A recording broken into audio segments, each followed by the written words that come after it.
यीशु मसीह का लहू हमारे लिए क्या करता है? वो हमें धर्मी बनाता है, हमें पवित्र बनाता है, हमें माफ करता है, परमेश्वर के साथ मिलाता है। ये एक वाचा का लहू है। परमेश्वर हमारे साथ वाचा बांधता है, मेरे लिए दया को मांगता है। परमेश्वर का लहू, हाबिल का लहू अपने लिए न्याय मांग रहा था, लेकिन जीसस क्राइस्ट का लहू जब बहा, वो मेरे लिए दया को मांग रहा है कि इन लोगों के ऊपर दया कर, क्योंकि मैं इनके लिए बहा हूं। यीशु का लहू कहता है कि मैं बहा हूं, इन लोगों के ऊपर दया कर। तो वो हमेशा हमारे लिए दया को मांग रहा है। जीसस क्राइस्ट का जो लहू था वो किस किस जगह से परमेश्वर से बहा और उसका रीजन क्या था? लूका 22 उसकी 32 से 34, मत्ती 26 की 28 आयत, यूहन्ना 19 उसकी 34 और यशाया 50 उसकी 6 आयत। पहला लहू जो परमेश्वर के बदन से बहा वो था उसके माथे का लहू, क्योंकि वचन इस प्रकार कहता है कि जब वो गतसमनी बाग में था तो बाइबल कहती है कि परमेश्वर जब बहुत ही इंटेंस प्रेयर कर रहे थे, वो प्रेयर इतनी इंटेंस थी और इतनी ज्यादा कठिन थी और इतनी ज्यादा उसमें वो सम्मिलित हो गए थे कि बाइबल कहती है कि परमेश्वर के ब्लड वेसल से उसकी जो नाड़ियां थी उसमें से लहू निकलकर उसके पसीने के साथ मिलकर माथे से टपक रहा था। वो पहला लहू था जो परमेश्वर ने बहाया था। माथे से जो लहू बहा उसका मतलब क्या है? उसका मतलब यह है कि इंसान जो था, आदम जो था, अपनी इच्छा को, अपनी विल को परमेश्वर के सामने समर्पित नहीं कर पाया, इसलिए उसने शैतान के सामने घुटने टेक दिए थे और उसकी पत्नी ने वो फल खाया जो वर्जित था और उसके बाद अपने पति को खाने के लिए भी बोला। और जब शैतान ने इंसान को गिरा दिया और उसने अपनी इच्छा को परमेश्वर के सामने नहीं बल्कि शैतान के सामने समर्पित कर दिया, इसलिए जब उस माथे से परमेश्वर का ब्लड निकला तो वो इसलिए था कि जब इस ब्लड के ऊपर विश्वास किया जाएगा तो इंसान अपनी इच्छा को परमेश्वर को सौंप देगा और परमेश्वर के सामने समर्पित हो जाएगा और शैतान का उसके ऊपर से सारा अधिकार मिट जाएगा। कितने मेरी बातों को समझ रहे हैं कि वो अपनी विल को परमेश्वर के सामने रख देगा।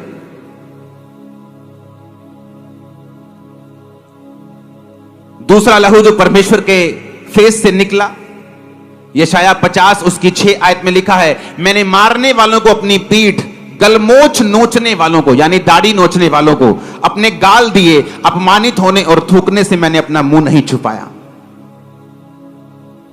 जो दूसरा लहू परमेश्वर के बॉडी से निकला वो था कि जब परमेश्वर को थप्पड़ मारे जा रहे थे, जब परमेश्वर को लेके गए और उसके गाल नोचे जा रहे थे और उसकी दाढ़ी नोची जा रही थी। जब उसकी दाढ़ी को नोचा जा रहा था तो वो ह्यूमिलेट हो रहा था, वो बेइज्जत हो रहा था, उसकी रेपुटेशन को खराब किया जा रहा था। और जब आप उस लहू के ऊपर विश्वास करते हैं जो परमेश्वर के गालों से बहा, तो आप फिर यह भी बिलीव करते हैं जो उसके फेस से बहा, फिर आप यह भी बिलीव करते हैं कि वो आपकी खोई हुई रेपुटेशन को वापस कर देगा।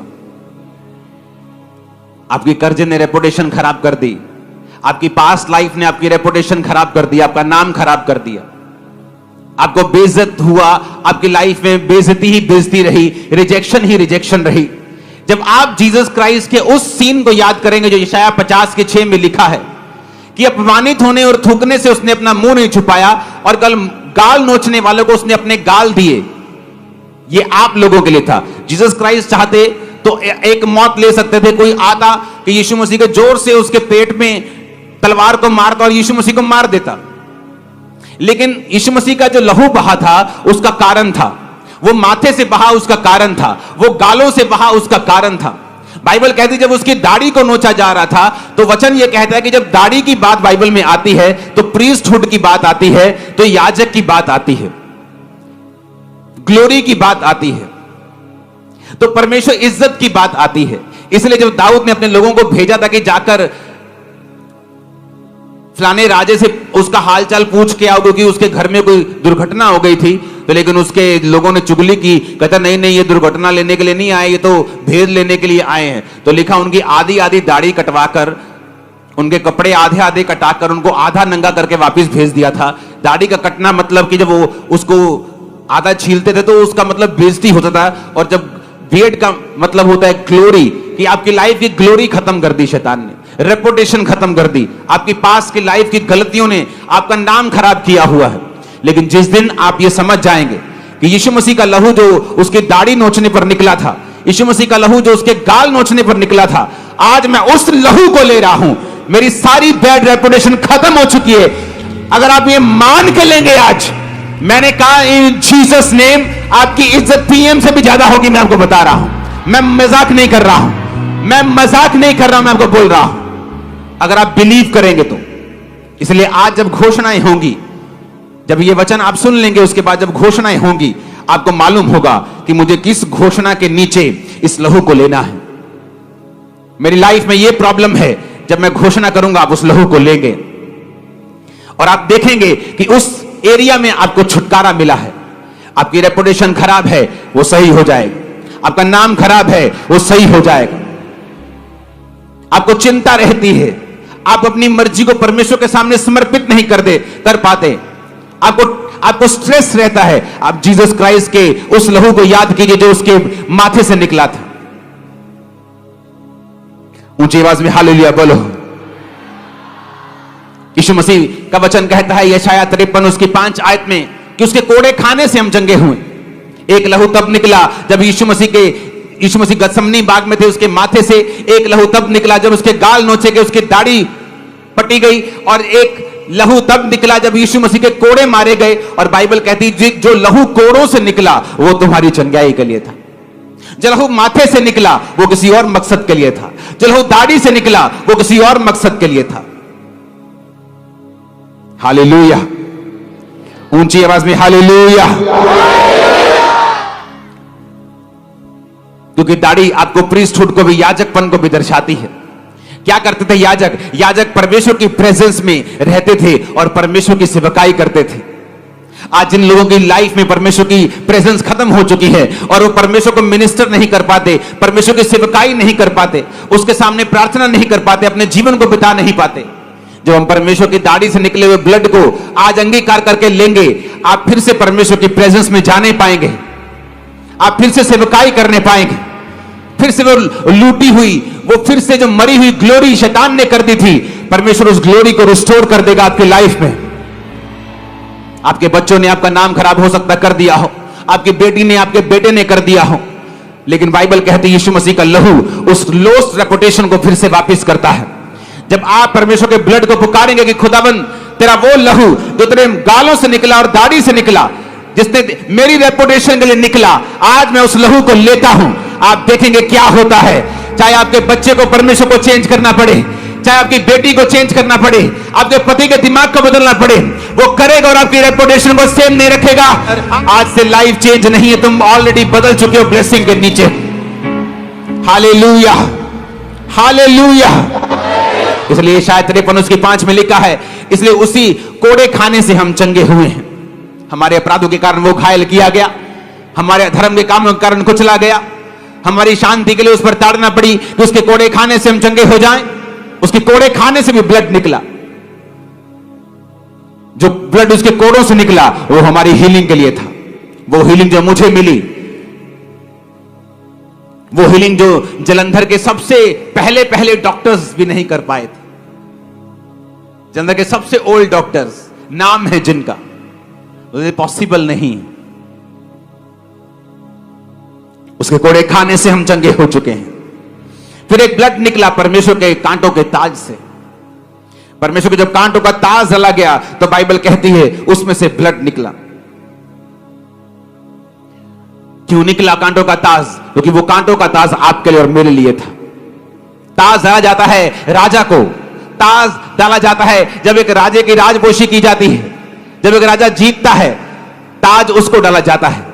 वो ताज अपने लिए तो वो ये सोच के डाल रहे थे कि हम यीशु मसीह की बेइज्जती कर रहे हैं, लेकिन यीशु मसीह ये ताज को इस तरह से ले रहा था कि मैं जीत रहा हूं शैतान के किंगडम के खिलाफ। और जो कोई व्यक्ति इस कांटों के ताज के बहे हुए लहू पर विश्वास करेगा, वो शैतान के राज्य के ऊपर जीत प्राप्त करेगा।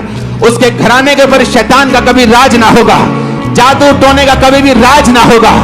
उसके मन पे, उसके दिमाग पे, उसके बच्चों पे शैतान कभी राज ना करने पाएगा।